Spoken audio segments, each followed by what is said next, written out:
Okay, just one moment here to set up here. Just one quick second.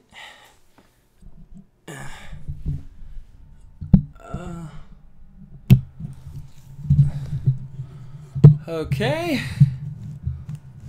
Okay, I think we've got it. And, all right. Just zooming in a little bit and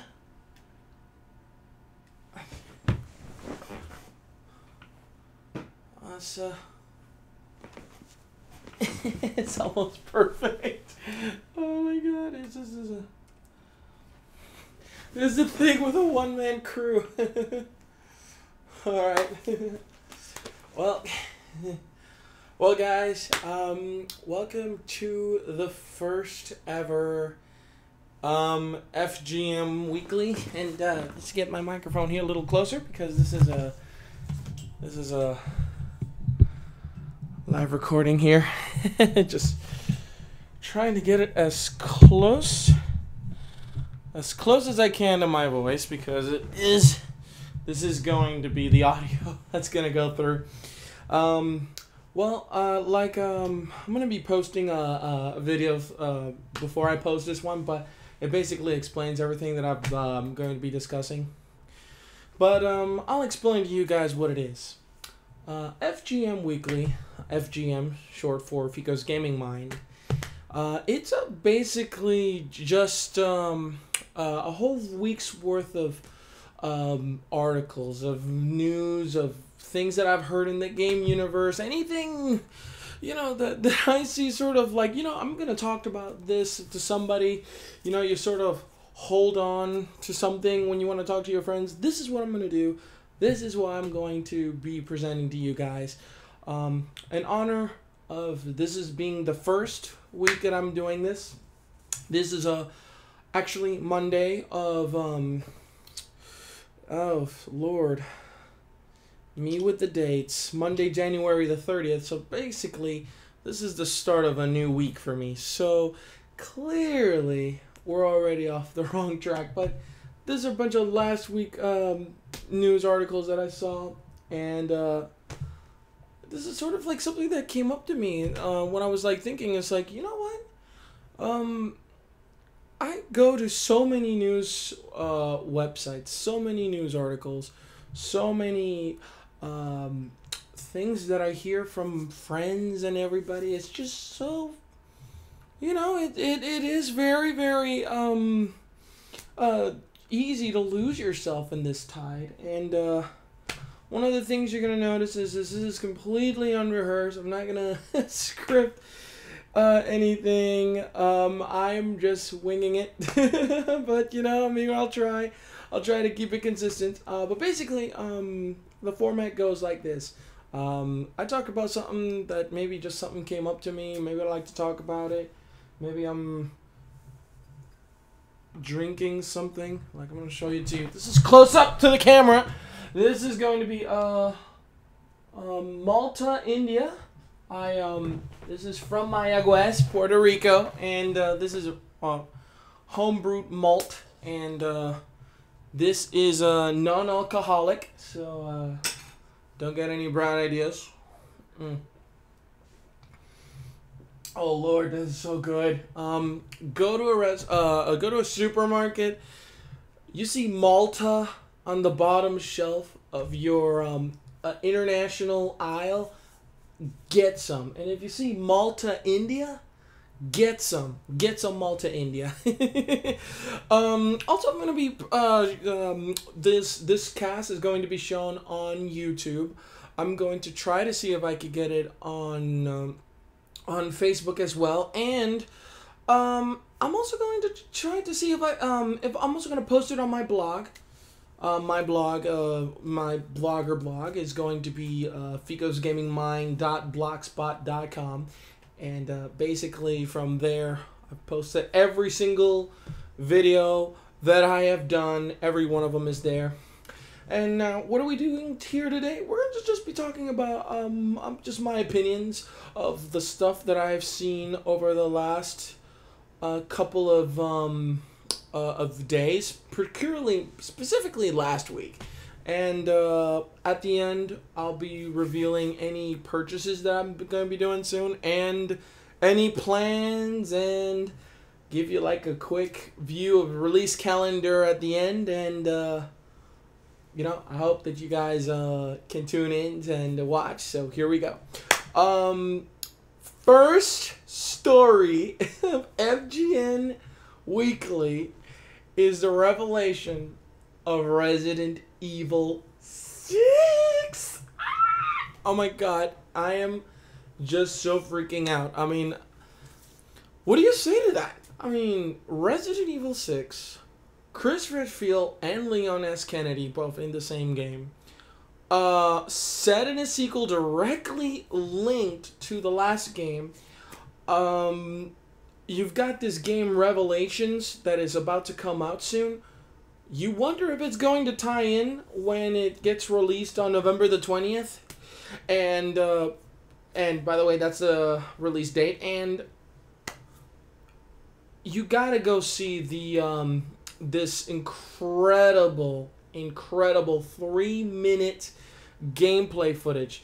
I mean, I've got friends from Puerto Rico who are saying, or mixed in this debate. You know, the ones, the Resident Evil's not scary anymore. It's too action oriented. It's not fun. Resident Evil 5 was the highest selling Resident Evil game in history. Hello, if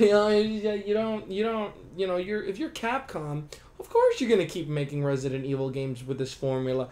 But Capcom realizes that people are like not getting scared anymore. They know the game's not scary. It's supposed to be like a new experience.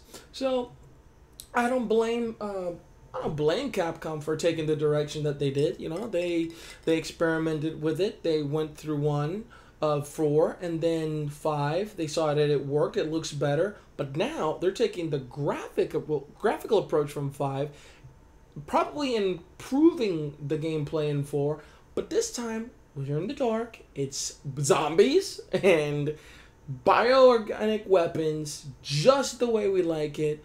And at the end of the preview, there is this mysterious character. I don't have a name for him. Nobody has a name for him, but I bet E3 is gonna be the day where it's gonna get released. So you're gonna bet your asses at that on E3 they're gonna reveal something about that game. And you could definitely get a lot more information. They're rumoring a 6-player multiplayer, and I mean, Operation Raccoon City, that's already your multiplayer game, but everything's kind of have the multiplayer. Capcom's very into multiplayer, but you know what? The survival or the archives games, I think this is probably where they're going to get it right. Situated in those games, but Resident Evil 6 has just gotten me so excited with all the Resident Evil stuff that's happening, including the game I mentioned before, Revelations, before the one I mentioned, brain fart explosion, the movie. There's going to be another movie this year. Not interested because they screwed up those movies for all. I mean, they don't follow the story at all, so I don't fucking care. But I'm definitely excited about Resident Evil 6. I mean, between Revelations, Operation Raccoon City, and this one's the one that I'm most excited about. You can go to nohopeleft.com, and there you will see that beautiful, majestic, 3-minute long, amazing trailer, gameplay footage, characters, slowly revealed, and well, this story isn't from this week. It actually came last week, so, but whatever. I mean, I had to say that one as my first one. The next article that we're going to be talking about, I've got a couple of notes here. My phone. The next article that drew my attention was a report that Microsoft was going to be phasing out its Microsoft points. It's according to publishing agreements between Microsoft and mobile developers, they might be phasing out, those points. And I'm gonna say that according to what Microsoft has said, that apparently it appears that they might be phasing out the system straight up for money transactions. So basically, it's what they've been doing with the games that they've been releasing now as digital downloads. Basically, they want to phase out Microsoft points. You kind of have to wonder, why was that ever in? I dog on the PlayStation Network, especially since the outage. I dog on them a lot.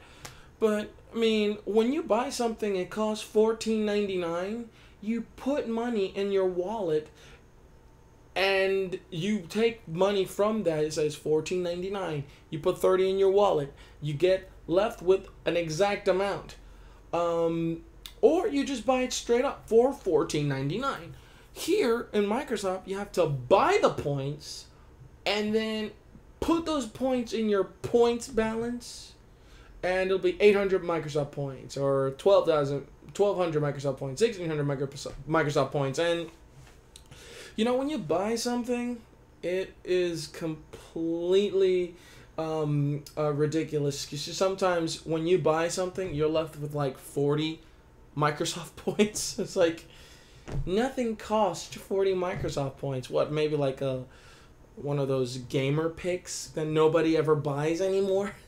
So, but I am glad that they may be phasing out. According to what IGN, it should be by the end of this year. So, by the end of this year, if there isn't another overhaul in the Xbox dashboard, goodbye Microsoft points. Hello, straight up money transactions. It might make the stuff that you buy look a little more expensive, but you and I as gamers know that every time we always calculate that appropriate conversion, you're like, 800 Microsoft points, that's around $10, right?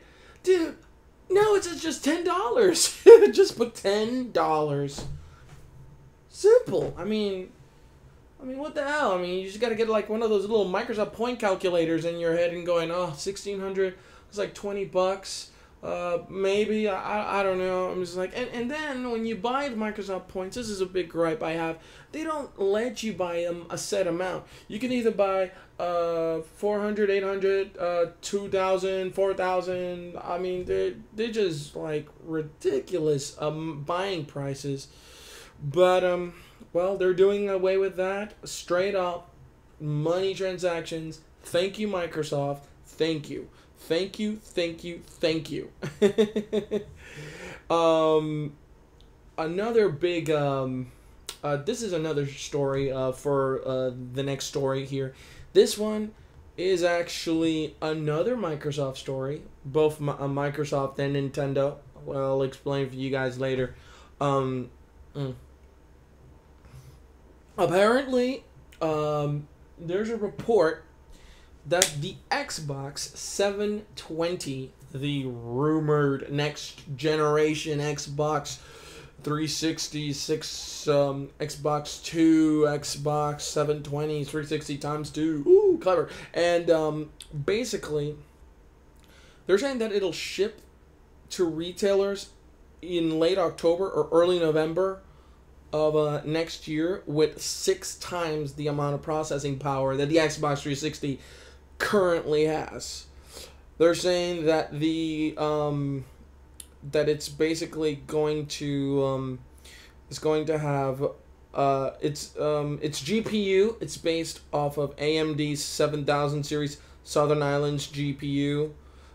It'll be able to akin to a Radeon HD 6670. And it could go up to DirectX 11 and up to, with 3D and 1080p HD input.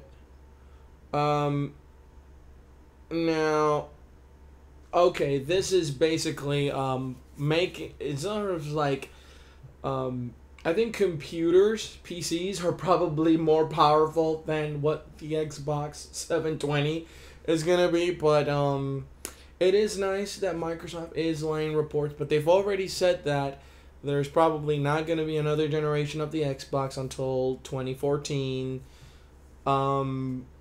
They haven't even said anything. They just keep coming up with these reports, and Xbox is not slouching. They're good with Kinect. They got a nice little dashboard now. It's all Kinect oriented. They're not suffering because of Kinect. Seriously, on those exclusive titles, Xbox Live titles, the best ones of all three consoles, hands down. Definitely, PlayStation has got to get studios and make better games for their PSN store, because their exclusive games are crap. They're crap. Pixel junk, exception. But other than that, I mean, you gotta create a shit ton of pixel junk just to keep somebody happy. But you know what? Whatever.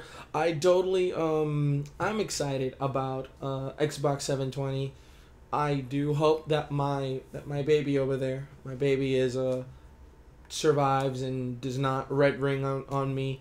It's one of the new console S ones, so, but you never know. It's just something that happens, and it's something that I hope that it does not happen to me. Really don't. I really, really don't. Malta India is the best thing ever. Non-alcoholic malt. Why are you people not drinking this? Little Jada, I mean, I worked last night shift, and I said to myself, I'm not going to the gym today. I'm going to do this. I've got to do FGM. I have to do this. I got to get this out. I got to get the word out. And the next time, I promise, I will have the episode before the week is up. The next article that caught my eye was another one from IGN, in which Netflix is now ditching game rentals altogether. I don't know if y'all remember this. You probably won't, because this was like an on and off story. It was like an on and off story.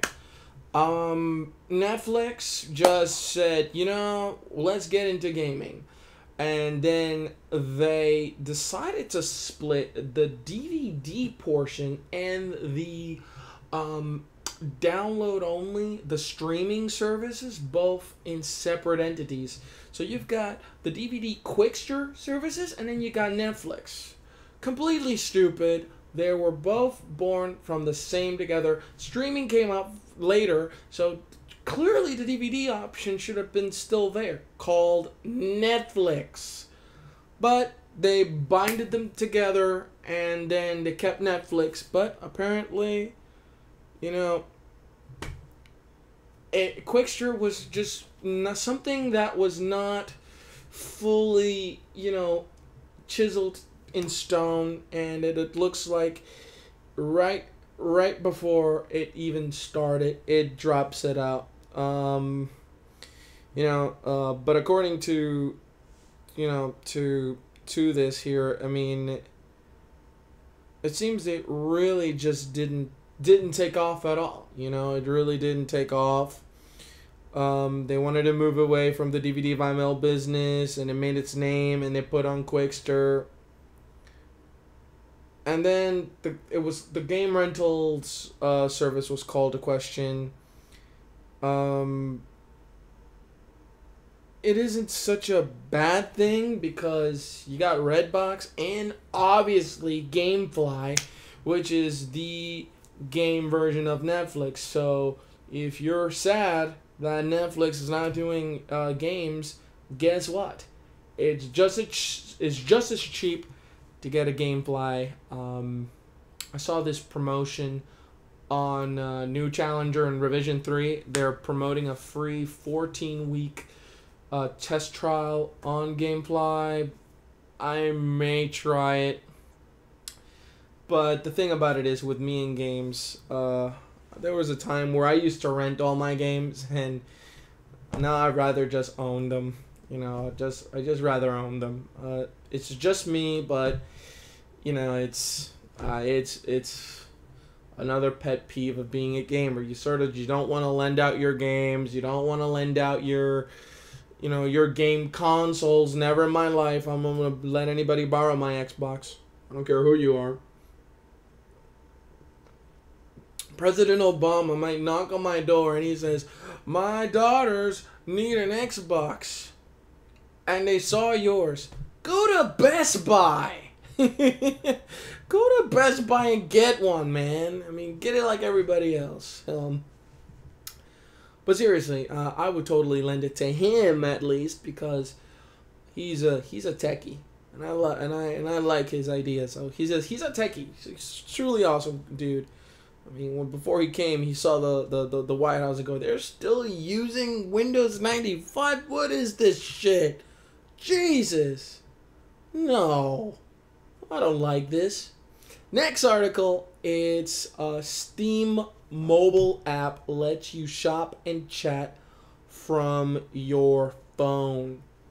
The Android and iOS version of Steam, a Steam app. I would yell, but I think there might be people upstairs sleeping. I'll drink to that. But you know what? I'm actually going to show it to you guys. So if you see, here's what I'm gonna show you. The App Store is like it's a little blurry here. Let's see if we could. You could tell these are my friends, and what you do here is you click on around here, and then you see all your options here. Oh, come on, auto. Yeah, so basically, yeah, here you go. See, you see friends. You see your groups. You can go to the catalog in your wish list. You can chat with your friends, search. It's got an option for Steam news. It also has an option for syndicated news from, you know, it's for other articles. You know, Eurogamer, Kotaku, Left 4 Dead official blog, PC Gamer, Rock Paper Shotgun, Shack News, a few different ones, just to name a few. But currently this app is on beta, and basically what you do is you download the app and you get immediately told that you're not included in the beta, but when you go into Steam, you'll get an announcement, and then you're told, oh, now you can access Steam, the app, either through Android or on iOS.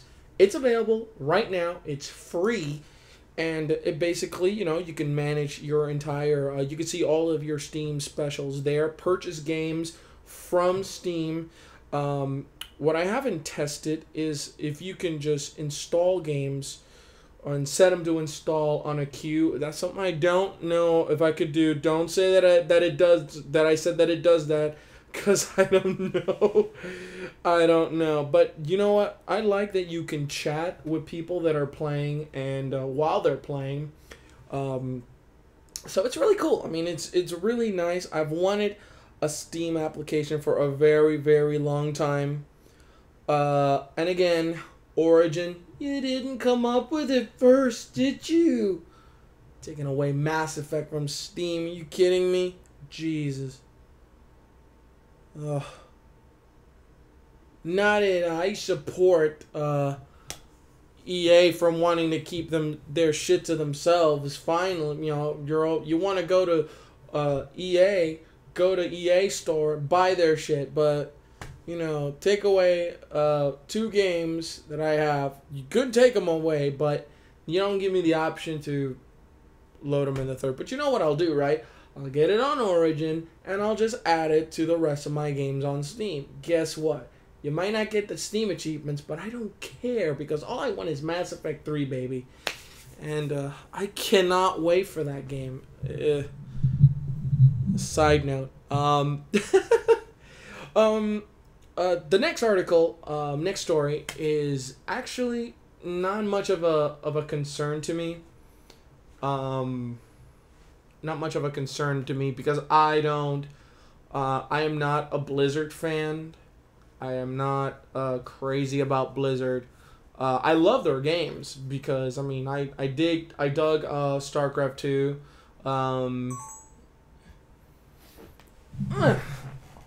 I just found out something new about my camera. Looks like if you record something for a while, it's going to stop. So I have to stop. I remember this is probably going to be a shorter segment last time, so this won't happen. Time to take another swig of Malta. Whew. Cheers, YouTube. The next story is going to be BlizzCon 2012 canceled. Skipping out of BlizzCon. You know, I saw this video on YouTube from this girl who is this huge Blizzard, World of Warcraft, StarCraft, Diablo 3. Cannot wait to get. Her name is Panzer, Random Panzer, and she's got a YouTube channel called Trade Chat. She talks about WoW constantly, and she's obsessed.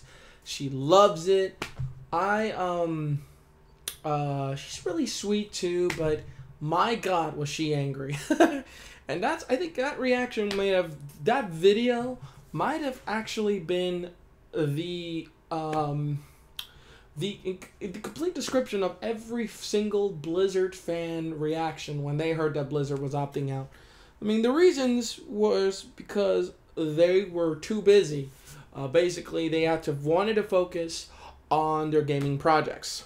Now, as far as I know, the only gaming project that's coming out this year is Diablo. That game, I think it's supposed to almost be done. WoW is still generating money. Heart of the Swarm is the next episode for StarCraft. No word on that yet.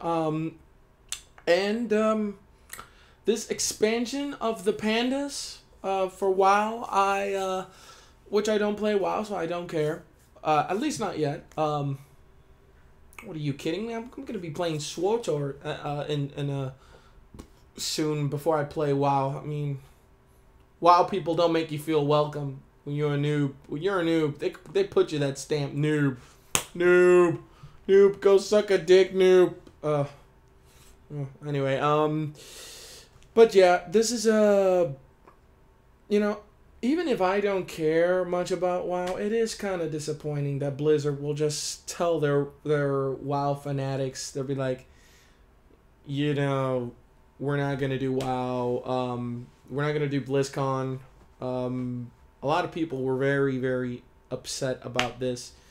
If you want to go see that video, just to get an idea of what a WoW fanatic who has been faithful to Blizzard, who has been faithful to World of Warcraft, will not take any other game, even if they know for a fact that it's better.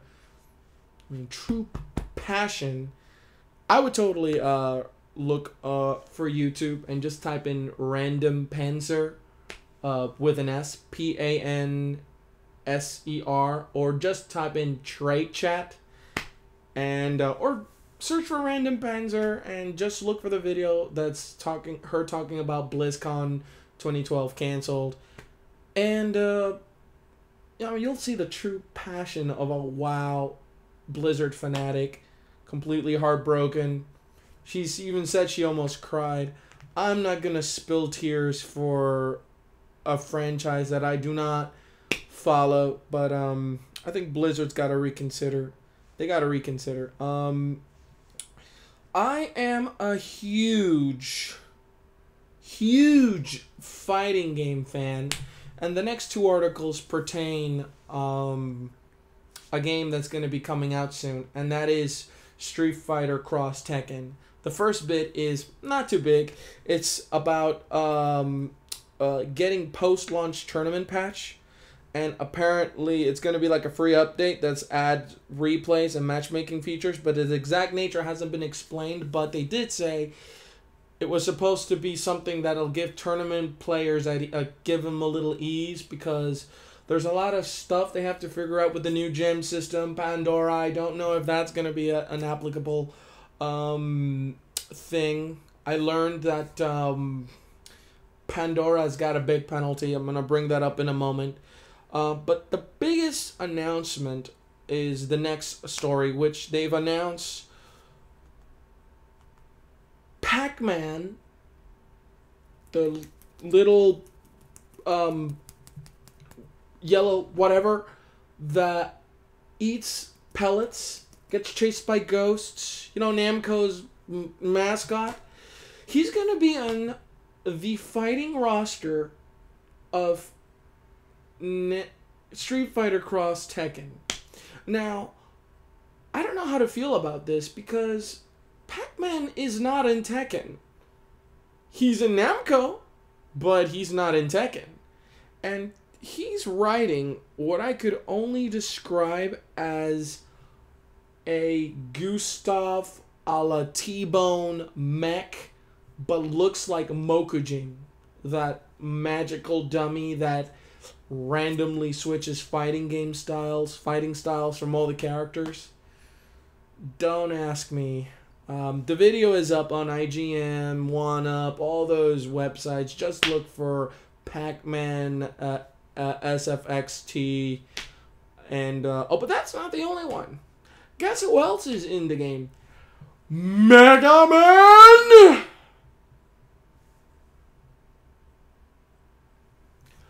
No.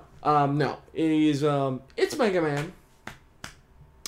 It's the Mega Man from the first Mega Man game, the one that you don't see in the game.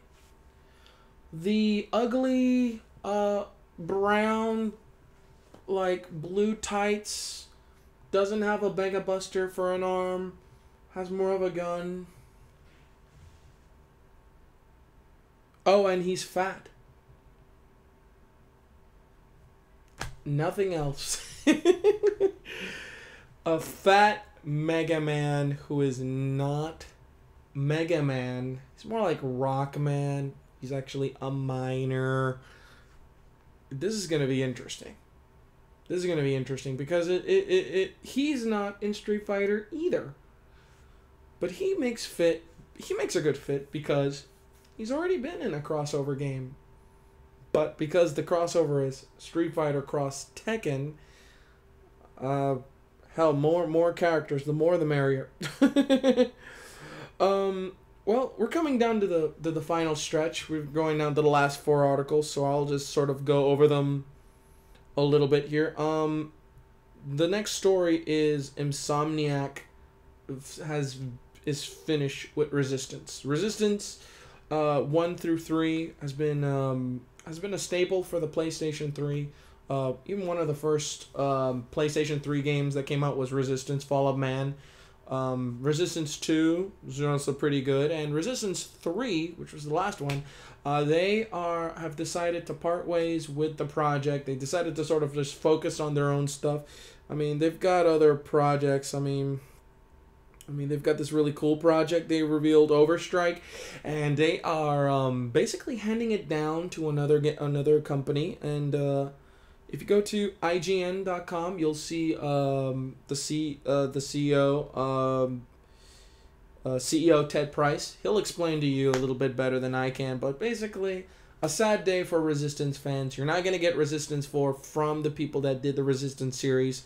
But it's going to be fun to see this new company take it to another direction, so it's going to be pretty interesting. Now, on to the last 3 stories, which are all going to be compressed into one big story. And this is Nintendo. All Nintendo. The first one is Nintendo confirms a Nintendo Network. A Nintendo version of Xbox Live. Oh my god. Well, first, Nintendo, thank you for joining the party. Salute to you. And well, basically they're focusing on 3 things, basically. Personal accounts for Wii U, which is sort of like carrying your Xbox Live profile. It's not going to be system-based, which is good for re-downloading those games. You're also going to be digitally distributed package software, which is Nintendo is exploring the idea of selling full retail games from your Wii U, just like all the other consoles are doing. Thank you for joining the party. Finally evolving. Really nice. And guess what they're also considering doing? DLC! DLC, downloadable content, paid downloadable content. They are considering that for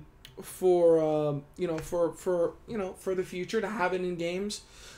I'm glad that Nintendo finally decided to join the next generation, but I think by the time that Nintendo finally is part of the next generation, I think within the next 2 years, they're going to find themselves directly behind.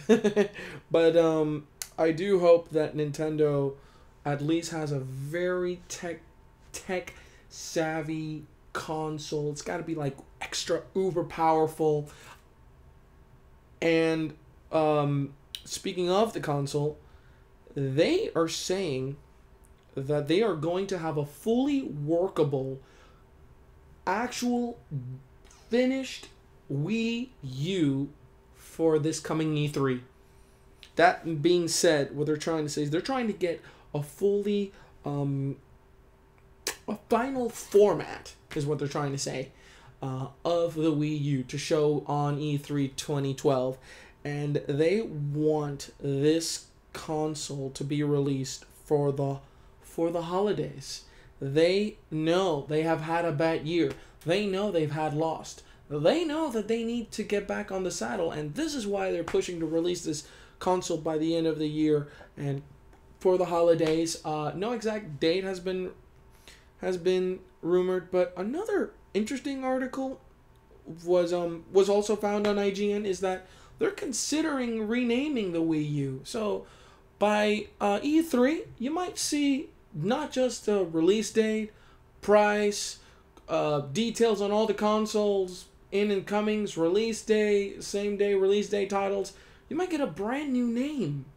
Because, let's face it, Wii plus adding the U, you got to be a little more creative than that. And hopefully we'll get more information up the console itself coming up soon. So, but anyway, those are the articles that I saw and attracted me, and I think my job is almost half done before we put this first ever FGM Weekly to rest. I'm going to just name a few of the games that are coming out between this week from the 30th all the way to the 2nd of February.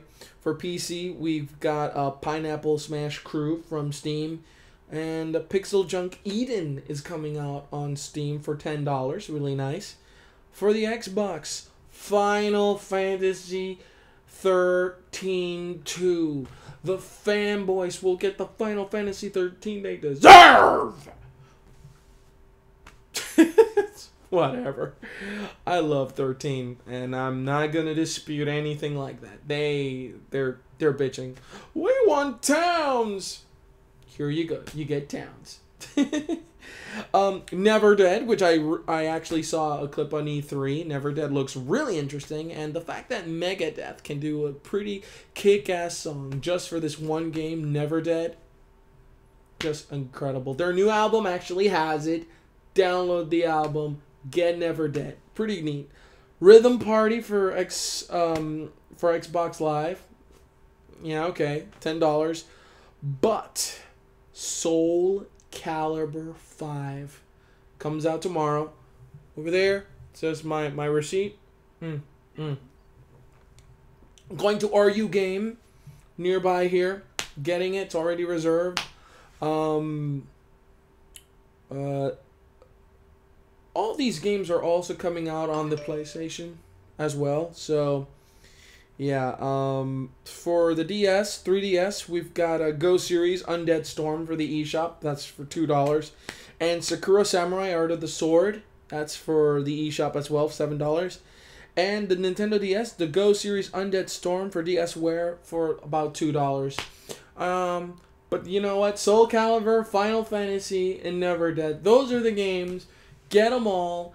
And I'm as tomorrow, this comes to the announcement portion. I will be streaming me playing Soul Calibur 5. I'm going to be putting it into that console, and the first time that I put that game into that console, everyone else is going to be seeing that live, and they're going to see my first impressions. I'm going to create a character. I'm going to go through the story mode. I'm going to go through the battle system, through tutorials. I'm going to try to do as many things as I can, and I will most likely have one of these next to me because that'll be my day off. Totally psyched about this game.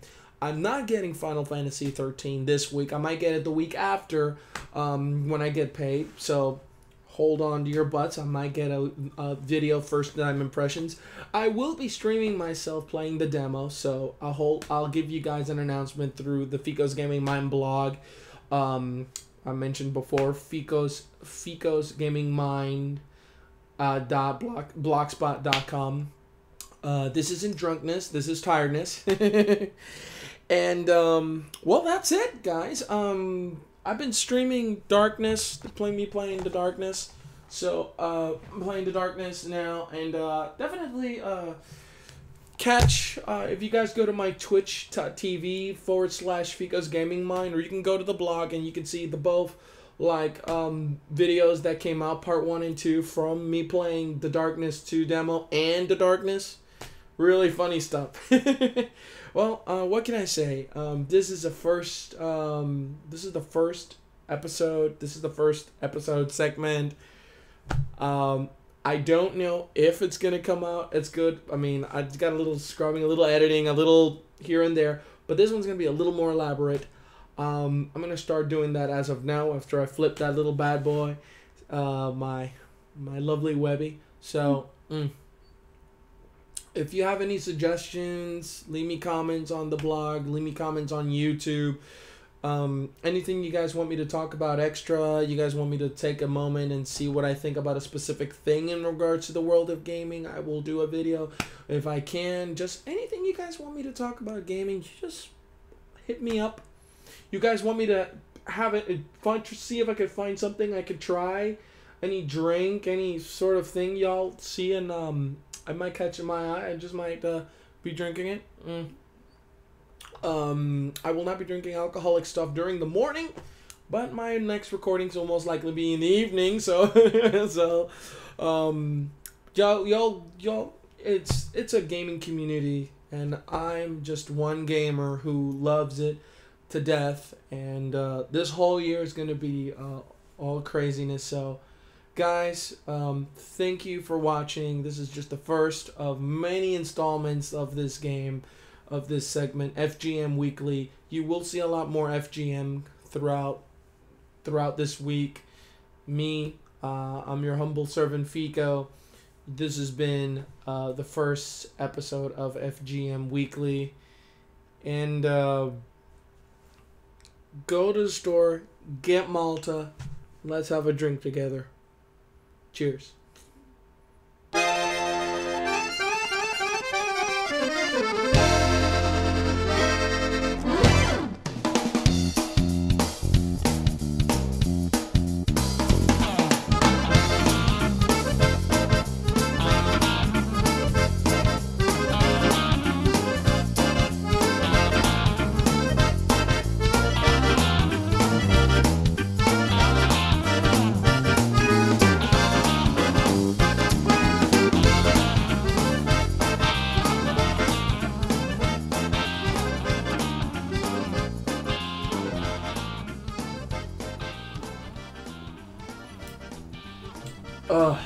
Lord Almighty, no alcohol, brewed and bottled by Cervecería de Puerto Rico, Mayaguez, Puerto Rico, 00680. Go to Puerto Rico, go to Mayaguez. Their factory is there. It stinks like shit. It stinks like rotten eggs, but this thing is godly. Oh yeah. Godly. It's like spinach. Totally cool.